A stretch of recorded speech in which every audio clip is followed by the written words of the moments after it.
Hello दोस्तों, नमस्कार। आज की इस वीडियो में सकारात्मक परिवर्तन के बारे में बताना चाहूँगी। सकारात्मक परिवर्तन एक ऐसा परिवर्तन है जो हमारी पूरी लाइफ को खुशियों से भर देती है और आनंदमय जीवन व्यतीत करने में मदद करती है। तो आखिरकार परिवर्तन होता क्या है? परिवर्तन संसार का नियम है और यह हर पल घट रहा है। दिन होता है, फिर परिवर्तन होकर रात हो जाती है। गर्मी आई, फिर परिवर्तन होकर सर्दी आ जाती है। बच्चा जन्मा, फिर परिवर्तन होकर बुजुर्ग हो जाता है। ये सब स्वाभाविक प्राकृतिक परिवर्तन है, परंतु हम बात कर रहे हैं पॉजिटिव चेंज की, सकारात्मक परिवर्तन की। जैसे कि आयु का परिवर्तन स्वतः घटित होता है। एक व्यक्ति से हमने पूछा, आपने जीवन में क्या सकारात्मक परिवर्तन लाया? वह कहता है, पिछले साल मैं 50 साल का था, अब 51 साल का हो गया हूँ। लेकिन वास्तविकता यह है कि ये परिवर्तन उसने नहीं किया, यह तो स्वतः घटित हो गया।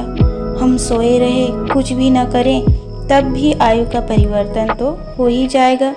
हाँ, यदि हम 51 साल के बजाय 49 साल के होकर दिखाएं तो वह एक चमत्कारिक परिवर्तन हो सकता है, परंतु ऐसा तो संभव नहीं है।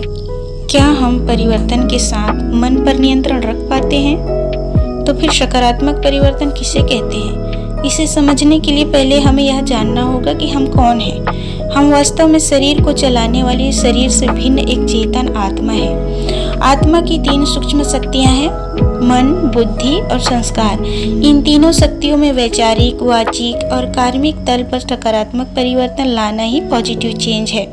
यह हम सब कर सकते हैं और इसमें सभी का फायदा है। मन क्या है? मन का परिवर्तन कैसे करें? मन विचार शक्ति का नाम है। मन जो है विचार शक्ति का नाम है। क्या हम हमेशा सकारात्मक सोचते हैं? क्या हम मन पर नियंत्रण रख पाते हैं? अगर मन हमारे अनुसार चलता है तो पॉजिटिव चेंज है। हम यदि मन के गुलाम बनकर चलते हैं तो यह पॉजिटिव नहीं है, नेगेटिव चेंज। विचार जो है आचार का मूल है। कहा है कि विचार आचार का मूल है, जैसा सोचोगे वैसा बनोगे। इसलिए परमात्मा पिता हमारे विचारों को बदलते हैं। विचारों को बदलने के लिए वे हमें नए और ऊंचे विचार देते हैं। जैसे कांटे को कांटा निकालता है, इसी प्रकार से पुराने विचारों को नए विचार के द्वारा बदला जा सकता है। परमात्मा पिता द्वारा दिया गया ज्ञान अर्थात मुरलियाँ, ये सब श्रेष्ठ विचार ही तो हैं। इन विचारों के आधार पर परमात्मा पिता ने हमें सिखाया है कि मैं एक आत्मा हूँ, मैं आत्मा ज्योति बिंदु हूँ। पहले हमारा विचार क्या था? मैं शरीर हूँ, मैं स्त्री हूँ, मैं पुरुष हूँ, फलाने देश का रहने वाला हूँ। अब बाबा ने हमें सिखाया है कि मैं निराकार हूँ, परम धाम का रहवासी हूँ, न स्त्री हूँ न पुरुष हूँ, ज्योति बिंदु आत्मा हूँ। तो गलत विचारों को निकालने के लिए बाबा ने हमें ये श्रेष्ठ विचार दिए। जिस विचार से काम बिगड़ गए, संसार खराब हुआ, जब तक उन विचारों को निकालेंगे नहीं तब तक संसार अच्छा कैसे बनेगा? बाबा ने जो श्रेष्ठ विचार दिए उसी को हम ज्ञान कहते हैं। अभी तक हम केवल लौकिक पिता को ही अपना पिता मानते थे, लेकिन अब बाबा ने हमें समझाया है कि आत्मा का सच्चा और अविनाशी पिता तो परमात्मा है।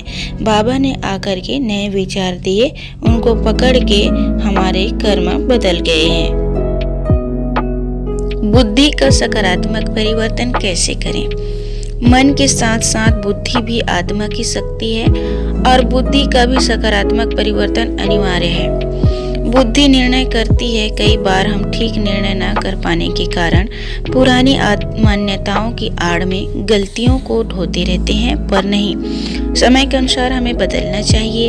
एक ने कुछ गलत किया तो हमें संभाल लेना चाहिए और अपने में पॉजिटिव चेंज लाना चाहिए। दूसरों को गलत करते देख खुद गलती ना करें। दूसरों की गलती दिखाई देती है, पर मैं भी गलती कर रही हूँ या कर रहा हूँ, कई बार वह दिखाई नहीं देती। मान लो एक गलत बोल रहा है, उसके संग के रंग में हम खुद भी गलत बोलते हैं तो यह कुसंग का रंग हो गया। यदि कोई गलत कर रहा है तो हम राइट रहें, उसके प्रभाव में ना आए। प्रभाव में आने के कारण अलबेले हो जाते हैं। हम एक जिम्मेदारी उठाएं कि हम राइट मार्ग पर रहेंगे। ऐसा निर्णय हर कोई कर ले तो विश्व परिवर्तन हो जाएगा। हम कोई नया कार्य करके दिखाएं, किसी की गलती को नोट न करें, लेकिन श्रेष्ठ भावना से एक दूसरे को सहयोग का नोट दें, सहयोग से भरपूर कर दें, शक्तिशाली बना दें। इस संबंध में एक उदाहरण याद आ रहा है। एक बार 0 से लेकर के 9 तक के अंकों की मीटिंग चल रही थी। 9 का अंक मीटिंग का अध्यक्ष था। सभा में एक सवाल उछाला गया कि परमात्मा सर्वव्यापी है, यह परमधाम निवासी है। इसके उत्तर में मीटिंग के सदस्यों में आपस में बहस होने लगी, क्योंकि सबके उत्तर भिन्न भिन्न थे। इसी बहस के कारण तनाव में आकर 9 के अंक ने 8 के अंक को थप्पड़ लगा दिया। 8 का अंक चुप रहा, लेकिन वह भी तो अपना क्रोध किसी पर उतारना चाहता था। उसने 7 के अंक को थप्पड़ लगा दिया और यह सिलसिला चलता चलता 1 तक पहुंच गया। अर्थात 2 के अंक ने भी 1 के अंक को थप्पड़ लगा दिया। जब 1 को थप्पड़ लगा तो उसने सोचा कि मुझे कुछ नया करना चाहिए, मुझे पुरानी मान्यताओं को दोहराना नहीं है, कुछ परिवर्तन करके दिखाना है और कुछ नई पहल करनी है। चाहता तो वह भी अपने पास बैठे 0 के अंक को थप्पड़ लगा सकता था, लेकिन उसने ऐसा नहीं किया।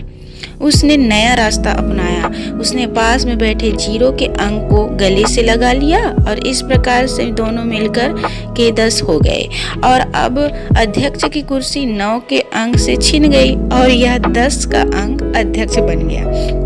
जब हम पुरानी गलतियों को स्वीकार न करके कुछ नया रास्ता निकालते हैं तो हमारी भी उन्नति होती है, समाज की भी उन्नति होती है और गलतियों के कारण जो नुकसान हो रहा था वह भी खत्म हो जाता है। इसे कहेंगे पॉजिटिव चेंज। तो दोस्तों नमस्कार, हमारा यह वीडियो पसंद आया हो तो प्लीज लाइक करिए, कमेंट करिए और चैनल को सब्सक्राइब करिए ताकि हम आगे अच्छा और बेहतर वीडियो आपके लिए पेश कर सकें।